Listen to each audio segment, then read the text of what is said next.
مينا بيبدأ مع البطل برق بنزين سريع زي البرق خفيف زي الريشة. ده نهائي السباق الأهم في الموسم كله، كاس البستول، ومش فاضل غير التلاتة دول بيتسابقوا على القمة والمركز الأول. التلاتة هما الملك وهو ملك السباقات فعلا ووجه شركة موتوركو الإعلاني، وأبو مركز تاني واللي متعود يكون دايما ورا الملك على طول، وبطلنا برق بنزين واللي لقبه الفتى الصاعد، بس صاعد بقوة. برق كان مولع الأسفلت في السباق، كان فارق جدا عن بقية العربيات، بس علشان كان مغرور في نفسه وما بيقفش حتى للصيانة بتاعته، وطبعا ده بيأثر عليه وبيخلي الكاوتش بتاعه بيضرب وهو في الحلبة، وده كان السبب إن الملك ومركز تاني يحصلوه وبيعدوا مع بعض خط النهاية في نفس الثانية هما التلاتة، وبكده يتأجل حسم اللقب لسباق تاني في كاليفورنيا بعد أسبوع من دلوقتي. كانوا عارفين إن اللي هيوصل الأول فيهم لكاليفورنيا هو اللي هيبقى عليه الأضواء وهتهتم بيه شركة موتوركو، والشركة دي برق كان نفسه يبقى الوجه الإعلاني بتاعها بدل الشركة بتاعت مزيل الصدى اللي معاه دلوقتي، لأنها كانت شركة تعبانة وكل العربيات فيها خردة وما كانتش عاجباه خالص.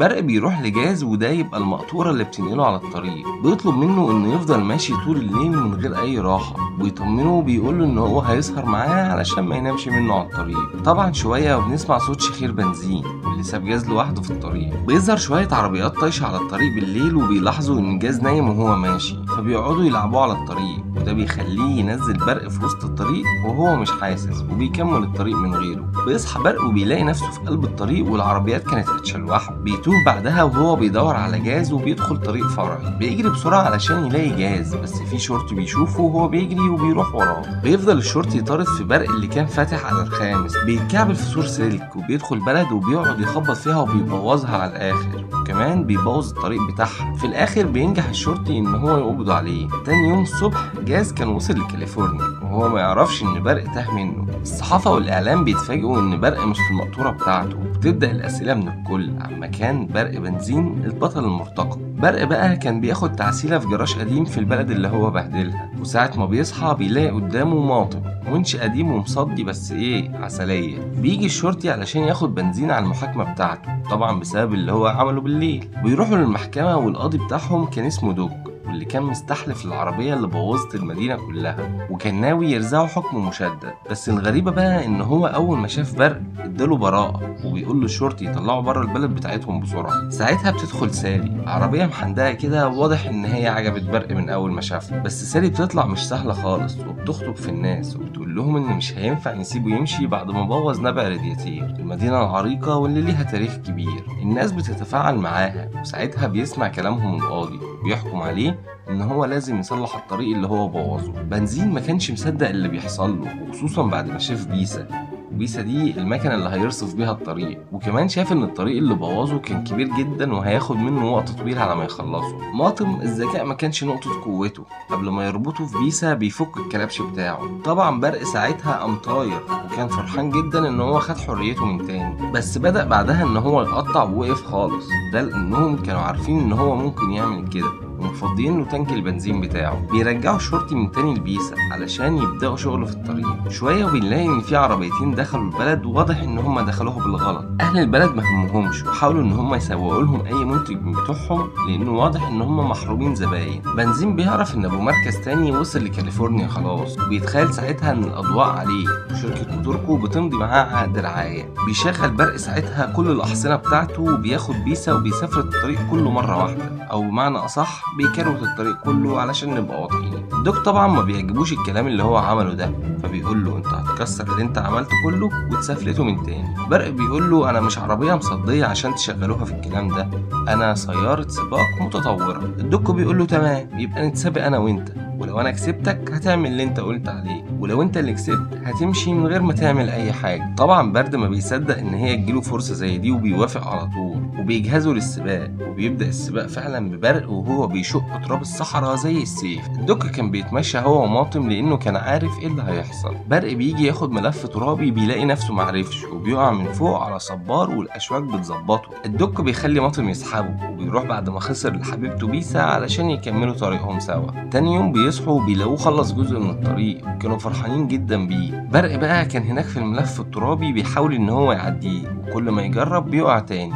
الدك بيحاول ان هو يساعده وبيقول له على الطريقه الصح اللي هو يعدي بيها، بس برق بنزين هيسمع كلام عربيه مكحكحه زي دي؟ لا، وايه في السباقات طبعا لا، وبيسيبه وبيمشي. برق رجع يكمل شغله لما بتجيله سالي وبتعرض عليه ان هو يبات عندها في الفندق بتاعها، مكافأة يعني على انه بيسفلت لهم الطريق. وكمان ماطم بياخده بالليل علشان يلعبوا سوا قلب جرارات، وفعلا بيروح معاه وبيفضلوا يخضوا في الجرارات ويشقلبوها على ظهرها، وكانوا مستمتعين جدا لحد ما بيجي لهم ابو الغضب وبيجري وراهم وبيطردهم. بيتصاحب هو وماطم اللي كان مستغرب ان برق مهتم بالسباق بتاعه قوي كده، ولما بيسأل برق ليه بيقول له ان هو عايز يكسب الكاس دي ويمضي مع شركة موتوركو ويبقى تحت امره اسطولهم اللي مكون من موتورات وطيارات. بيسمع ماطم منه كلمة هليكوبتر وبيحلف برق انه لو مضى معاهم يخليه يركب الهليكوبتر ولو مرة واحدة. بيروح برق الفندق سالي وبينام فيه، وواضح ان هما كده حبوا بعض. تاني يوم بيروح للدكتور علشان ياخد حصة البنزين بتاعته علشان يكمل شغل. الدك كان عنده زبون فبيقول له ان هو يستناه بره. بعدها بيدخل جراج قديم للدك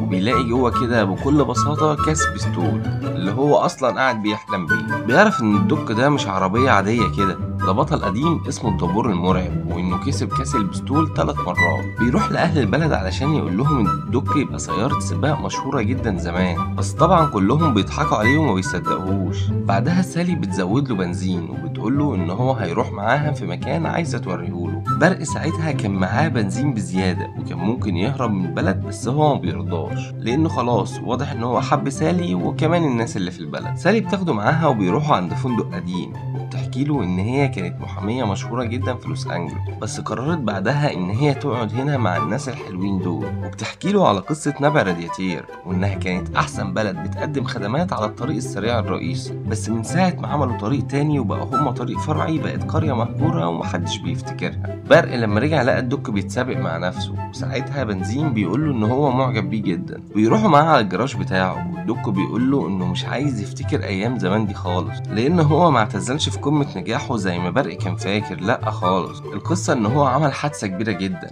وبعد ما رجع سليم قالوا له لا انت خلاص راحت عليك وانه مش هيتسابق تاني. وبينصح برق ان هو يصفلت الطريق ويخلصه ويمشي من البلد دي على طول. بيصحوا تاني يوم بيلاقوا ان برق فعلا خلص الطريق كله، وكانوا مفكرين ان هو طبعا بعد ما خلص مشي على طول، بس بيتفاجئوا ان هو لسه موجود وانه مش هيمشي غير ما يشتري من كل المحلات بتاعته، وكمان يعملوا له الصيانة بتاعته. بصراحة عملوا معاه شغل عالي قوي، وبقى شكله كده زي ما انتوا شايفين، وبيعمل لهم مفاجأة كمان وبيصلح لهم نور البلد كلها، ورجع نبع رادياتير تنور زي زمان. وهم في وسط الأجواء الجميلة دي بتظهر عربيات كتير، صحافة وإعلام، كمان جاز بيجيله وبياخده ويمشي. بتفهم سالي ان الدك هو اللي كلمهم علشان يجي ياخدوه، وبيقول لها ان هو دلوقتي في مكانه الصح وان مكانه ما كانش هنا. بنيجي لليوم المهم، يوم السباق النهائي واللي هيحدد مين هو البطل. برق كان فاقد للشغف خالص في السباق علشان كان متعلق بسالي وكل اهل البلد اللي لسه بيفكر فيهم. بيكتشف ان هم جم وراه لحد كاليفورنيا علشان يشجعوه في السباق، وكمان بيكونوا ليه فريق.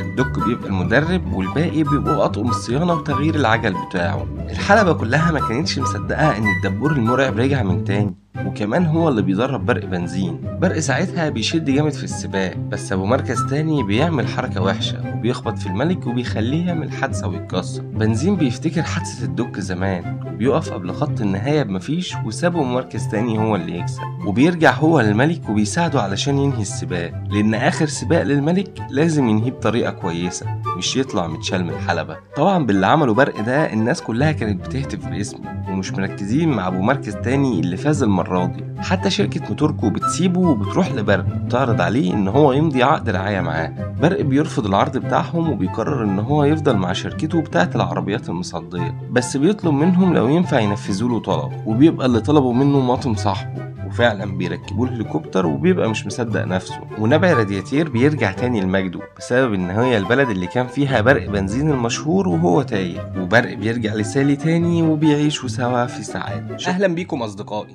ده العميد السري جن مصور، وكان موجود في مهمة في مكان بعيد في المحيط. بيفضل يتسحب لحد ما بيوصل وبينجح ان هو يطلع فوق حفار بترول من الحفارات الكتير اللي موجودين في المكان. بيلاقي جوه بروفيسور زدناب وهو بروفيسور في تصميم الأسلحة، وبيلاقي معاهم كاميرا كانوا مهتمين بيها جدا. بياخد للكاميرا كام صورة وبيبعت الصور للي هو شغال معاهم. بيلاقي ان رجالة البروف جايبين عميل سري من اللي شغال معاهم بس بعد ما طبقوه. جن ساعتها بيتعصب جدا والبروف بيشوفه وبيخلي الرجالة تطارده. بتفضل المطاردة شوية حلوين وبتنتهي بان جن هرب منهم وخلاهم يفتكروا ان هم قتلوه. بنروح بعدها الماطم في قرية نبع رادياتير، واللي كان فرحان جدا ان برق بنزين رجع لهم بعد ما كسب كاس البستون الثالث. برق بعد موسم طويل من السباقات كان بيجي ياخد اجازة مع اصحابه وخاصة سالي، وبنعرف هنا ان هم خلوا اسم الكاس على اسم الدوك اللي واضح ان هو كان مات. بنزين بيقضي اليوم مع ماطم اللي كان وحشه جدا وبيلعبوا لعبتهم المفضلة، ولو انت مش عارف ايه لعبتهم المفضلة يبقى انت ما شفتش الجزء الاول.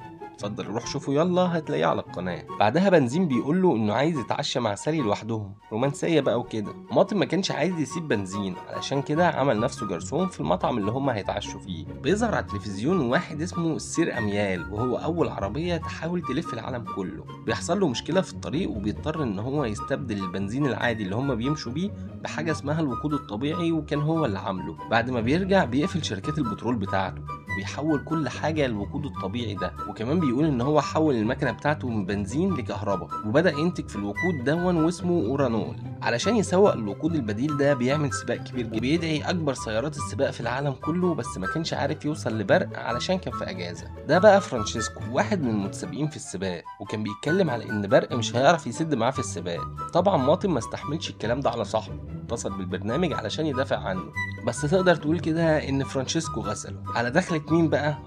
برق بنزين اللي اخد التليفون من ماطم وقعد يشطف هو في فرانشيسكو. بيتفقوا ان هم ينهوا الصراع دون في السباق اللي قرر برق ان هو هيدخله. سالي بتطلب منه ان هو ياخد ماطم معاه لانه عمره ما راح معاه قبل كده في اي سباق. بيوافق بنزين فعلا وبياخد ماطم وبقيه الفريق بتاعه وبيبتدوا رحلتهم. بيوصلوا لطوكيو اللي كان فيها اول مرحله من مراحل السباق، وبيقضوا هناك يوم حلو قوي. بعدها في المؤتمر بقى بتاع اعلان السباق ماطم كان بيحرق بنزين قوي بتصرفاته. ده في نفس الوقت اللي وصل فيه جن مصور للمؤتمر، وكان بيدور على الكاميرا اللي كانت مع بروفيسور زدناب وكان هو صورها. ساعتها بيشوف دريكسيون واللي هي عميله شغاله معاه وبتقوله ان الكاميرا اللي هو صورها وبعت لهم الصور هم لسه مش عارفين هي بتعمل ايه. بس المكان بقى اللي هو اكتشفه وكان فيه دون طلع ان هو اكبر بيت بترول في العالم، وان اصحابهم الامريكان كان عندهم جاسوس جوه رجاله البروف وكان مصور المسؤول عن العمليه كلها وجاي النهارده علشان يوريهم الصور. وبتقول له ان هم هيعرفوا الامريكاني دون بجهاز تتبع لازق فيه. ماطم كان لسه بيتفنن ان هو يحرق بنزين ازاي قدام الناس، وكان اخرها انه سرب زيت قدام الناس كلها. ساعتها بنزين بيتعصب وبيقول له انه لازم يمسك نفسه شويه، وبيقول له يروح شوف الحمام ولا اربط الطبه بتاعتك ولا اعمل اي حاجه. بيروح ماطم فعلا الحمام، واللي كان بالنسبه له حاجه معقده جدا تقولش طياره، في نفس الوقت اللي بيدخل فيه الجاسوس الامريكي واللي كان متنكر في شكل عربيه قديمه زي اللي كان شغال معاهم، وبيشغل جهاز التتبع علشان دريكسيون تعرف توصل له. ساعتها بيدخل 2 من الاشرار وبيقعدوا يضربوا فيه في الوقت اللي ماطم كان بيعاني في الحمام. بيطلع عليهم ماطم وهم واقفين بره، والعميل الامريكي بيركب له جهاز التتبع. ماطم بيخرج ودريكسيون كانت بره، ومن جهاز التتبع بتفتكر ان هو العميل الامريكي وبتتفق معاه ان هم هيتقابلوا بكره في السباق، وماطم ما يعرفش هي مين ولا يعرف اصلا ان متركب له جهاز تتبع. بيروح بعدها البرق وبقيه الفريق وبيقول لهم ان هو عنده ميعاد غرامي بكره. طبعا ما كانوش مصدقينه، وخصوصا بقى لما شافوا دريكسيون. العربيات القديمه الشريره بقى كانوا مسكوا العميل الامريكي اللي بجد ومعلقينه وبيحطوا له في التانك بتاعه الوقود البديل اللي هو اورانول. ساعه ما بيدخل عليهم مين بقى؟ البروفيسور زدناب، وبيقول له ان الوقود ده هو اكتشف فيه مشكله. المشكله دي بقى ايه؟ إن لما بيتعرض لاشعاع بصوره كبيره بينفجر، وفعلا بيطلع الكاميرا اللي عرفنا اخيرا هي وظيفتها ايه، وبتطلع ان هي بتعمل اشعاع كبير بيخلي المواتير اللي فيها اورانول دي تنفجر. وبيعرفوا ان هو ودى الصور الرئيس بتاعهم لماطم بالبتاع اللي ركبها له، وبيطمن الرئيس بتاعهم اللي كان معاهم على التليفون ان هم هيلاقوا ماطم وهيقتلوه. وبعدها بيشغلوا الكاميرات اللي بتفجر العميل وبيموت. بيجي يوم السباق وبتجهز كل العربيات للجوله الاولى، واللي طبعا كل العربيات المشاركه فيها كانت بتستخدم الوقود البديل اورانول. ديركسيون وجن كانوا مستنيين ان ماطم باعتباره العميل الامريكي ان هو يتواصل معاهم. في السباق بقى بيجي فترة الارض الترابية واللي كان بنزين متميز فيها بسبب الدك بقى الله يرحمه. بس اول ما بيجي الطريق العادي فرانشيسكو واللي كان طبعا عربية فورمولا 1 بيكون هو صاحب الحظ الاوفر فيهم، وكان بيحاول يعوض الوقت اللي هو ضيعه على التراب. بس بكل المنافسة اللي هم فيها دي كان مستنيهم مفاجأة، والأشرار بيشغلوا الكاميرا واللي بتفجر أول عربية. ديريكسيون بتاخد بالها إن العربيات القديمة الشريرة رايحة على ماطم، وجن مصور بيروح بسرعة علشان ينقذوا منهم. ديريكسيون بتكلم ماطم على السماعة وبتطلب منه إن هو يخرج من مكانه ده بسرعة في وقت ما الأشرار كانوا لسه قاعدين يفجروا في العربيات. ديريكسيون كانت بتوجه ماطم بالسماعة، وجن مصور كان بيحميه من اللي هم بيراقبوه عايزين يقتلوه. ماطم بيشوف جن وهو بيضرب في العربيات القديمة وقت ما بنزين وفرانشيسكو كانوا بيتنافسوا على المركز اول في السباق، واللي بنزين خسروا بسبب ان ماطم كان بيكلم ديريكسيون على نفس السماعه اللي بيتواصل معاه بيها. بعد السباق بنزين بيروح له، كان متضايق جدا من اللي هو عمله وبيقول له ان هو السبب ان هو خسر، وعلشان كده ما كانش بياخده معاه قبل كده في اي، وان هو من دلوقتي مش محتاج مساعدته. طبعا ماطم بيزعل من الكلام بتاع بنزين، وهناك بقى بيبقى مستر اميال طالع وبينفي ان الوقود بتاعه هو السبب في ان 3 عربيات تنفجر في السباق. هو كان عنده حق بصراحه، الكاميرا بتاعت الاشرار هي اللي كانت بتخليه ينفجر.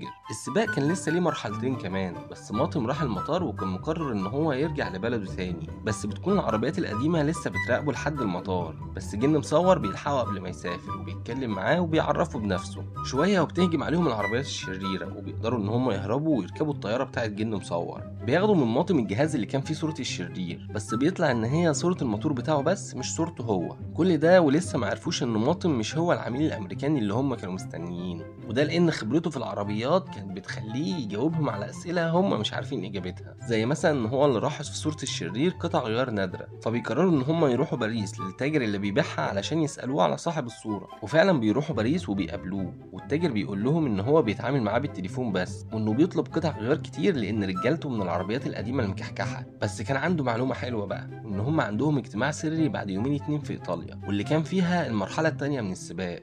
طبعا بيطلعوا على ايطاليا على طول، وماطم بيتنكر وبيدخل الاجتماع السري بتاع الاشرار، بس برضه زعيمهم وهو بيكلمهم ما بيكونش باين منه غير الموتور بتاعه، بس بيعرف منه خطتهم ان هم عايزين يشوهوا سمعه الوقود البديل الجديد، وساعتها العربيات كلها هترجع للبنزين، واللي هم بيتحكموا زي ما شفنا في اكبر بير بيطلع بنزين في العالم. وخطتهم فعلا بتتنفذ وبيفضلوا يفجروا في العربيات اللي في السباق. الناس كلها كانت مفكره ان اورانول ده هو السبب، وحتى مستر اميال وبيطلع وبيقول ان هو ما عادش هيغامر بعربيات تاني، وان في المرحله الاخيره دي العربيات هتتسابق ببنزين عادي مش اورانول اللي هو اخترعه. بس المفاجاه بقى ان برق بيصرح لهم ان هو هيستخدم اورانول في المرحله الاخيره بعد ما كسب في المرحله دي، وده لان صديقه قال له ان هو وقود طبيعي وامن جدا. بيقرروا ان هم لازم يفجروا برق بنزين علشان خطتهم تكمل، وساعتها ماطم بيتكشف ليهم. بيجري ماطم بسرعه علشان يحذر بنزين، بس ما بيلحقش لانهم بيخطفوه قبل ما بنزين يشوفه.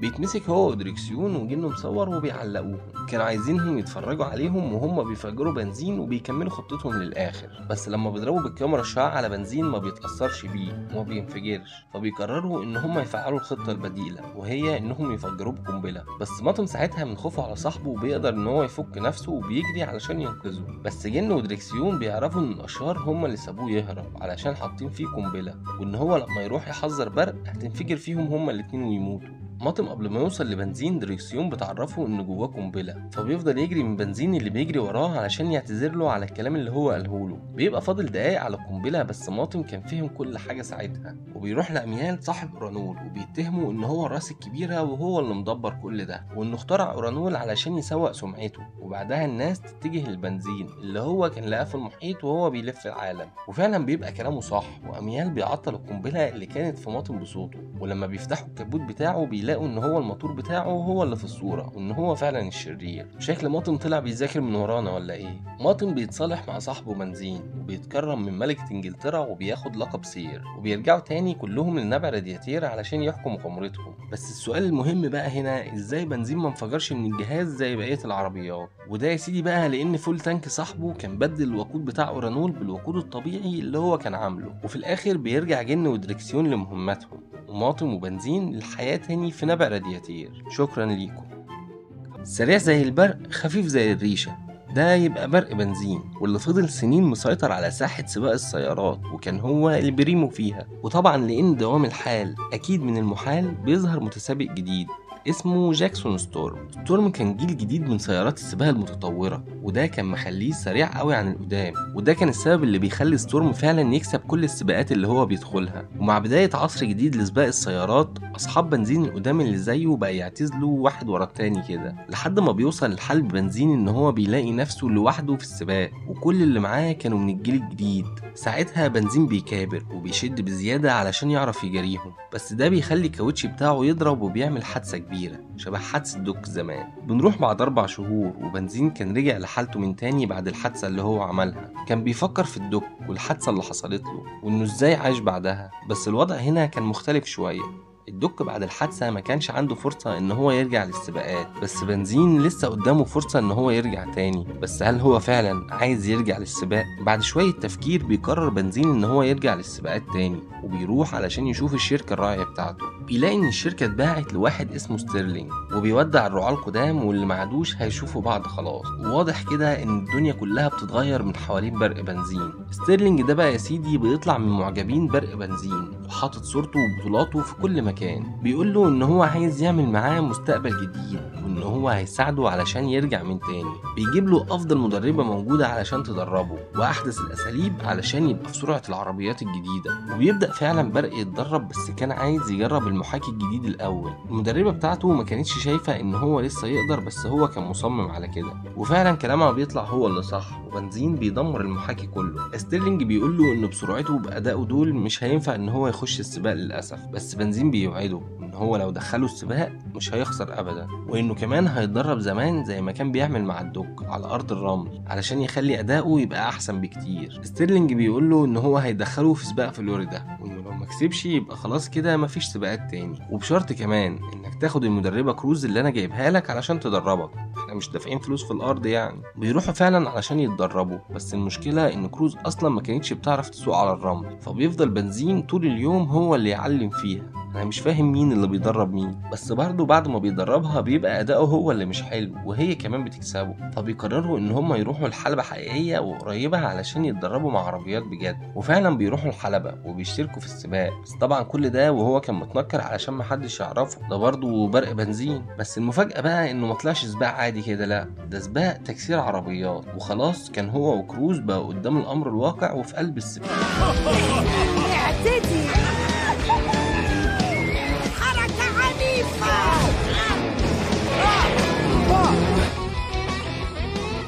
كروز اتحركي يا كروز، يلا.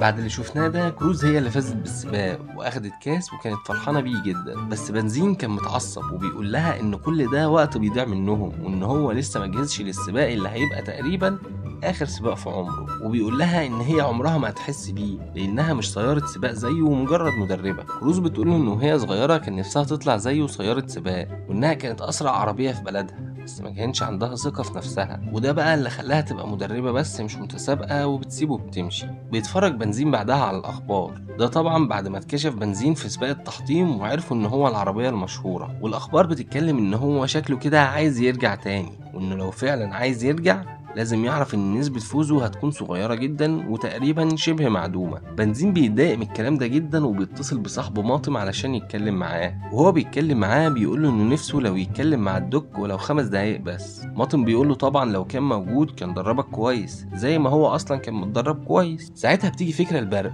ان هو يروح للمدرب اللي درب الدوك علشان يستفيد منه. وبيروح بعدها بنزين لكروز وبيصالحها وبيقول لها على اللي في دماغه، وبياخدها وبيروحوا فعلا لمدرب الدوك واللي كان عربية عجوزة خالص. بيتكلم معاه عن الدوك ويقول له ان هو مش عايز يبقى زيه، حزين ووحيد بعد ما كان عربية سباق مشهورة. بس المدرب بيقول له انت مين اللي قالك ان الدوك كان حزين؟ ما كانش حزين خالص، ده كان سعيد وهو بيدربك اكتر ما كان سعيد وهو بيتسابق.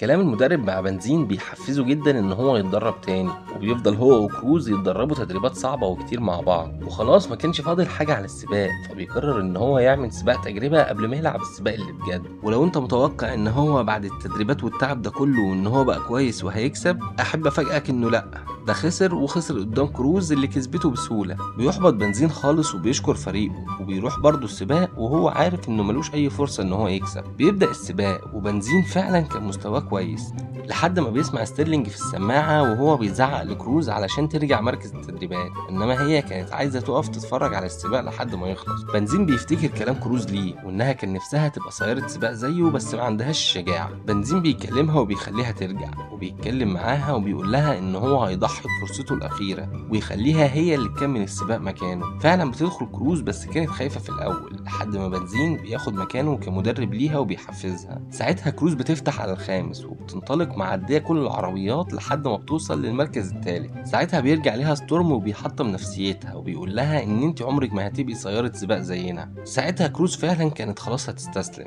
بس بنزين بيعرفها ان ستورم لو ما كانش خايف منها وعارف كمان ان هي ممكن تكسبه وما كانش رجع وعمل كده. كروز ساعتها بتبدا ان هي تشد تاني وتنافس ستورم على المركز الاول. ستورم حاول يعمل معاها الغلط، بس هي بحركه الدك الاسطوريه الخالده بتعرف تكسب السباق وبتاخد المركز الاول. بكده بيتكتب اسم بنزين وكروز في السباق على انهم هما اللي كسبوا مع بعض، وبنزين كده لسه قدامه فرصه ان هو يشارك لو عايز. اما كروز بقى بتمضي مع شركه موتوركو اللي برق كان نفسه يمضي معاها من الاول خالص لو تفتكروا، وكان من الواضح ان كروز هي مستقبل سيارات السباق، وده كان كله بفضل بنزين اللي واضح ان هو هيبقى مدرب شاطر زي ما كان متسابق اسطوري. بنزين بيغير لونه للون الدوك تخليدا لذكراه واعتراف بجمايله عليه، وخد كروز وعملوا سباق في التراب في نفس المكان اللي الدوك او الدبور المرعب كان بيدربوا فيه زمان. شكرا ليكم.